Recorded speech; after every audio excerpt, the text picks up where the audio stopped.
warahmatullahi wabarakatuhu. Akkam nagaya fayyada dhihadha karibuni ar'as video harawan dhufe videon harufni dhufe narra salata dalagutti jira. Salata kana kudra hedduu dalagaa jira. Ana wali ilala isinin jedha kudra waan salata kana waan dheedhii nyaataniif yoo akka gaarii dhiqanirra gaariidha. Kanaafu amma dhiqatuttiin jira bishaanii fi vinigara itti naqee vinigarri dirqamaa miti yoo vinigara hin qabnellee sookiddalle akkasitti itti naqxanii dhiqachuu ni dandeettanii waan dheedhii nyaatamuuf akka gaarii yoo dhiqame bareedaadha.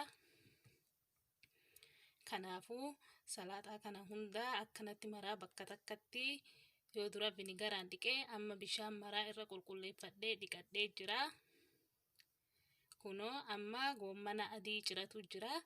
Goommana kana akkanatti qaqal'isee ciree kuno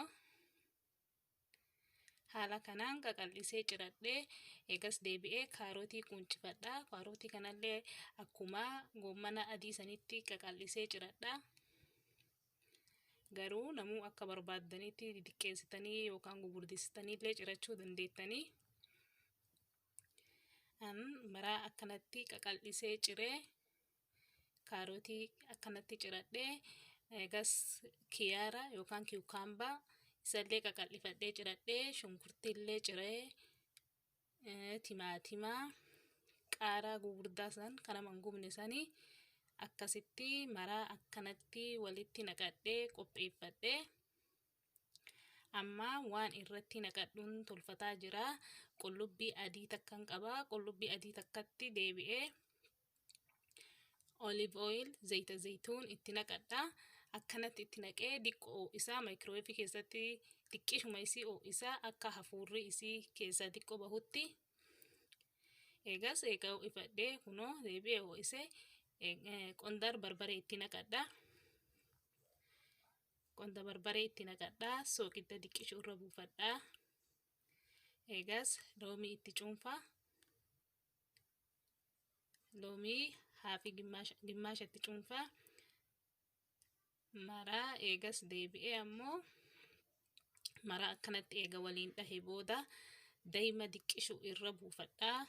Jechuun dirqamaa miti abbaan barbaadan irra dhiisuullee hin dandeettanii garuu akkanattillee yaaltanii jaalachuu mala. Kunoo maraa direesingii kiyyallee qopheeffadhee eegas deebi'ee maraa akkanatti waliin dhahee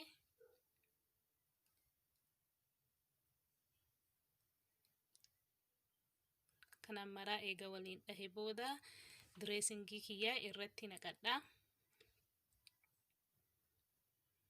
Kunoo akkanatti irratti naqadhee hedduu bareedaa. Salaaxaan kun akkanatti illee nyaachuu dandeettanii yookaan ammoo ruuza irratti illee naqattanii nyaachuu dandeettanii hedduu bareedaa. Akkanatti godhadhaa yaala. Chaaneela kana warri subscribe naa gootan hedduu galatoomaa. Warri subscribe naan godhilleen please subscribe naa godhaa. Akkuma duraan jedhee viidiyoo 2 akkas qabadhee torbaanitti isinii dhufaanii. Kanaafuu warri subscribe naa gootanillee notification bell san dhahuun dagatina akka yeroo maraa wanni an posti godhee isin bira gayutti. Kanaafuu yeroo biraa walitti deebinaa nagaya keessa turaa galatoomaa isiniin jedha.